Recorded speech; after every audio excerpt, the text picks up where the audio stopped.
ഇത് ഞങ്ങൾ നിയമസഭയിൽ ഞാൻ തന്നെ അദ്ദേഹം മന്ത്രിയായിരിക്കുമ്പോൾ ഗുരുതരമായ ആക്ഷേപം ഉന്നയിച്ചതാണ്. അദ്ദേഹത്തെ മന്ത്രിയാക്കാൻ പാടില്ലായിരുന്നു. ഇത് അറിഞ്ഞുകൊണ്ടാണ് പിണറായി വിജയൻ അദ്ദേഹത്തെ മന്ത്രിയാക്കിയത്. എന്തൊരു കുറ്റകൃത്യമാണ് അദ്ദേഹം ചെയ്തത്. ലഹരി മരുന്ന് അടിവസ്ത്രത്തിൽ ഒളിപ്പിച്ചു കൊണ്ടുവന്ന ഒരാളെ, ഒരു വിദേശിയായിട്ടുള്ള ആളെ രക്ഷിക്കുന്നതിന് വേണ്ടി തൊണ്ടി മുതൽ അവിടെ നിന്ന് വാങ്ങിച്ചെടുത്ത് ആ അടിവസ്ത്രം വെട്ടിച്ചുരുക്കി അയാൾക്ക് പാകമല്ലാത്ത രീതിയിലാക്കി കളവ് കൃത്രിമം കാണിച്ച ഒരാൾ ആണ്. ലഹരി മരുന്ന് കൊണ്ടുവന്ന ഒരാളെ രക്ഷിക്കാൻ വേണ്ടിയിട്ട് ശ്രമം നടത്തുന്ന ഒരാളാണ്. എന്നിട്ടാണ് ആ ആളെ ഇത് അറിഞ്ഞുകൊണ്ട് പിണറായി വിജയൻ മന്ത്രിസഭയിലാക്കിയത്. ഗുരുതരമായ തെറ്റാണ് എന്ന് നിയമസഭയിൽ ഞാൻ പ്രതിപക്ഷ നേതാവെന്നുള്ള നിലയിൽ തന്നെ അതിശക്തമായി അതിനെതിരായി നിലപാടെടുത്തതാണ്. അദ്ദേഹത്തെ 2.5 വർഷം മന്ത്രിയാക്കി കൊണ്ട് നടന്നു.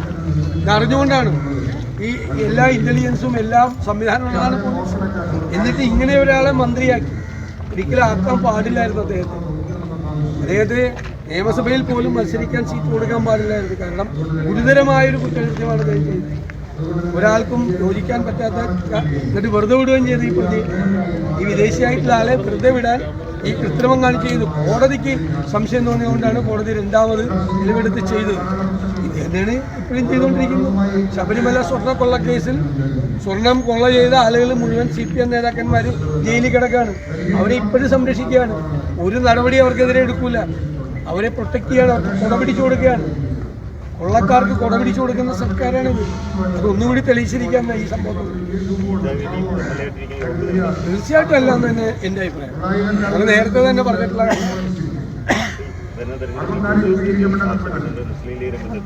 അവരൊന്നും ആവശ്യപ്പെട്ടില്ല. ഞങ്ങൾ അവരോട് ചർച്ച തുടങ്ങിയിട്ടില്ലല്ലോ. പിന്നെ നിങ്ങൾ അത് ഇപ്പോഴും എല്ലാ പാർട്ടികൾക്കും കൂടുതൽ സീറ്റിൻ്റെ ആവശ്യമുണ്ടാവും. ഞങ്ങൾ അവരോട് ചർച്ച ചെയ്യില്ല. നിങ്ങൾ നോക്കിക്കോ, ഞങ്ങൾ ചർച്ചയൊക്കെ വളരെ തുടങ്ങാൻ പോവാണ്. 1-ാം തീയതി കഴിഞ്ഞാൽ ഞങ്ങൾ അടുത്ത ദിവസം തുടങ്ങി ചർച്ചകളൊക്കെ ഭംഗിയായിട്ട് ഞങ്ങൾ തീർക്കും. ഇപ്പോൾ കോൺഗ്രസിന് ആഗ്രഹമുണ്ട് സീറ്റിൽ മത്സരിക്കണമെന്ന്, 100 സീറ്റ് ആക്കണമെന്ന് ഞങ്ങൾക്ക് ആഗ്രഹമുണ്ട്. നടത്തി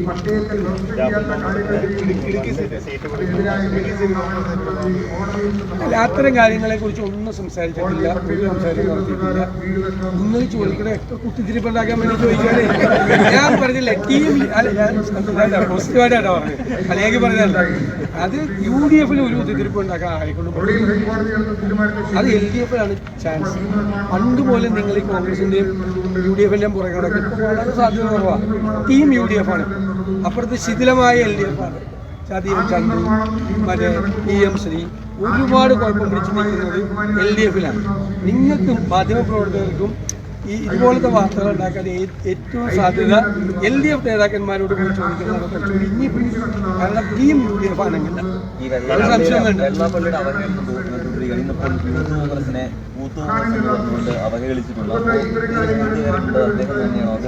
എൻ്റെ ആഗ്രഹം ഒരാളും മുഖ്യമന്ത്രി അടുത്ത തെരഞ്ഞെടുപ്പ് വരെ അദ്ദേഹം എല്ലാ ആഴ്ചയിലും അല്ലെങ്കിൽ എല്ലാ ദിവസവും ഇതുപോലെ പത്രസമ്മേളനം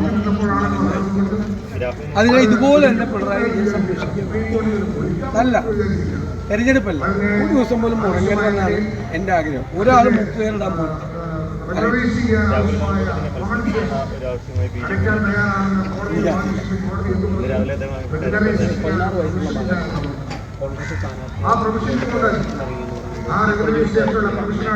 ഒരു പാർട്ടിയുടെ മനസ്സെത്ര മാത്രം അധപ്പതിച്ചിരിക്കുന്നത്. ഒരു പാർട്ടി പ്രവർത്തകനായിരുന്ന ഒരാൾ മരിച്ചപ്പോൾ അദ്ദേഹത്തിൻ്റെ ഭാര്യയ്ക്ക് ഒരു ജോലി കൊടുക്കാൻ ചെറിയ തുക ശമ്പളം കിട്ടുകയും അവരുടെ മകൻ 16 വയസ്സുള്ള മകൻ UDF സ്ഥാനാർത്ഥിക്ക് വേണ്ടി തെരഞ്ഞെടുപ്പിന് ഇറങ്ങിയെന്ന് പറഞ്ഞു അവരെ ജോലിയിൽ നിന്ന് പിരിച്ചുവിടുന്ന ഒരു പാർട്ടി എത്രമാത്രം അധപ്പതിച്ചിരിക്കുന്നതെന്നാണ് എൻ്റെ ഏറ്റവും വലിയ ഉദാഹരണം. എത്രമാത്രം ഒരു പാർട്ടിക്കാരനായിരുന്നാലും അവരുടെ ഭർത്താവ്, മരിച്ചുപോയ ഭർത്താവ് പാർട്ടിക്കാരനായിരുന്നു. അതുകൊണ്ടാണ് ജോലി കൊടുത്തത്. അവരെ രക്ഷിക്കാൻ, കുടുംബത്തെ രക്ഷിക്കാൻ 16 വയസ്സുള്ള മകൻ രാഷ്ട്രീയ പ്രവർത്തനം നടത്തിയതിൻ്റെ പേരിൽ അവരെ പിരിച്ചുവിട്ട ഒരു പാർട്ടി തന്നെയാണ് അവരെ ഇപ്പോൾ ജനങ്ങൾ പുറത്താക്കിക്കൊണ്ടിരിക്കുന്നത്. ഉറപ്പായിട്ടും എല്ലാ വിധത്തിലുള്ള സഹായം അവർക്ക് തീർച്ചയായിട്ടും സംഘടനാപരമായ കാര്യങ്ങൾ അടിമാലിയുടെ കഴിഞ്ഞ ദിവസം മണ്ണിടിഞ്ഞു അദ്ദേഹത്തിൻ്റെ ഭാര്യയുടെ കാല് മാറ്റുകയും ഒക്കെ ചെയ്തിരുന്നു. പക്ഷെ അവർക്ക് നൽകിയ വാഗ്ദാനങ്ങളൊന്നും തന്നെ ഇതുവരെ പാലിക്കപ്പെട്ടു. ഞാൻ ആ വാർത്ത ശ്രദ്ധയിൽപ്പെട്ടു, ഗൗരവത്തോടു കൂടി അത് ഗവൺമെന്റിന്റെ ശ്രദ്ധയിൽപ്പെടുത്തും. ഇല്ലെങ്കിൽ തീർച്ചയായിട്ടും ആ കുടുംബത്തെ സഹായിക്കുന്നതിനുള്ള നടപടി സ്വീകരിക്കും. തീർച്ചയായിട്ടും ഞാൻ ആ വാർത്ത ശ്രദ്ധിച്ചു.